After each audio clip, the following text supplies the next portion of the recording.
আসসালামু আলাইকুম রহমতুল্লাহ। আপনারা কে কেরম আছেন? আলহামদুলিল্লাহ আমরা ভালো আছি। দেখেন আমরা আজকে খাবার নিব ভাগিনার জন্য। যে আপনাদেরকে বললাম না আমার ভাগিনা মেডিকেল ভর্তি, ভাগনার জন্য নিব খাবার নিব। দেখেন কি কি নিচ্ছি। মুরগি বুনা, এই যে মুরগি বুনা, এই তারপরে নিব ডিম বুনা, এই যে তারপরে নিব শিং মাছ। ভাগনার তো অপারেশন করছে, অনেক রক্ত গেছে। শিং মাছ বুনা দেখেন আপুরা, এটা নিচে দেই কেন গো, এই এই দেখেছেন। এইবার নিব আমি কি দেখেন, ডাল চচ্চড়ি, এই ডাল চচ্চড়ি, এই যে উপরে এই 4 বাটি হয়ে গেল। তারপরে নিব ভাত, এই দেখেন ভাত। আপনারা কেউ আবার বললেন না প্লাস্টিকের ঝাঁঝুরে আমি ভাত ডালছি। আসলে আমাদের স্টিলের ঝাঁঝুর আছে, ওইটা এখন পাচ্ছি না কোন জায়গায় রেখেছি, এই জন্য এটা ডালছি। ডাইলে তাড়াতাড়ি ভাতটা ঠান্ডা হয়ে গেলে নিয়ে যাব, বুঝছেন। দোয়া করেন আপনারা সবাই আমার ভাগিনাটার জন্য, কারণ আমার ভাগিনাটা মা থাকে না কাছে, একটু দূরে থাকে। আমরাই সব, আর আপনারা সবাই দোয়া করবেন আমার ভাগিনার জন্য।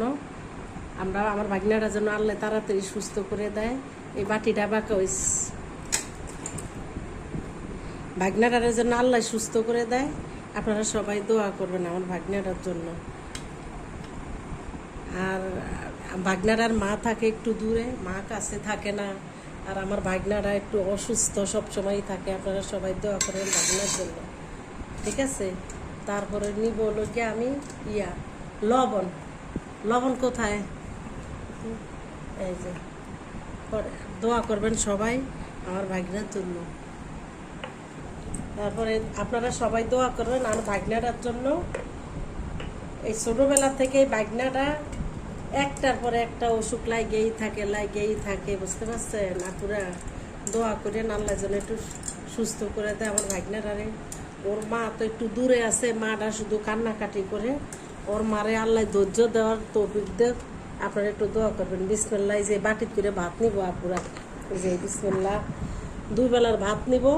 কারণ ওদের তো দুপুরে আর রাত্রে খাবে, ওদের বাসায় তো কেউ নাই, সবাই মেডিকেলে।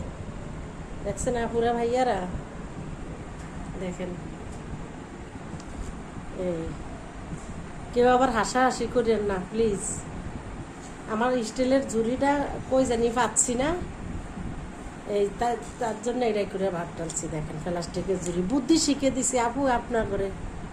যদি কিছু না পান হাতের কাছে, ঝুড়ি টুড়ি না পান, তাহলে এই যে এইগুলা ডালবেন। কারণ কি জানেন, আমরা ডিশে ভাত ডাললে হয় কি, ওই যে ইয়াতে এই ছিদ্রগুলো থাকে না, তো ভাতের তাপ যায় না, গামিয়া ভাত নষ্ট হয়ে যায় গরমের ভিতরে। এই জন্য আপনারা স্টিলের ঝুড়িতে ভাত ডালবেন, কিংবা সিলভারের ঝুড়িতে ভাত ডালবেন। ভাতের তাপ চলে যাবে আর ভাতটা একবারে ভালো থাকবে।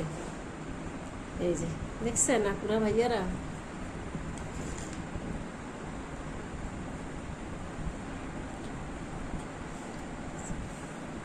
দেখছেন। এই যে সবগুলা ভাত নিতে হবে, 2 বেলা তো অনেক মানুষ। তা আপনাদের কাছে বারবার বলছি আপনার ভাগনার জন্য অনেক দোয়া করবেন, বেশি বেশি। আমার ভাগনা বিশ্ববিদ্যালয়ে পড়াশোনা করে, দোয়া করেন একটু। তা পুরা ভাইয়ারা বিদায় নিলাম, আপনারা ভালো থাকেন। এই যে তরকারি সব নিলাম, লবণ টবণ নিব, ভাজি আছে নিব, পরে আপনাদেরকে আর দেখাইতে পারলাম না। তো ভালো থাকেন আপুরা ভাইয়ারা। আসসালামু আলাইকুম।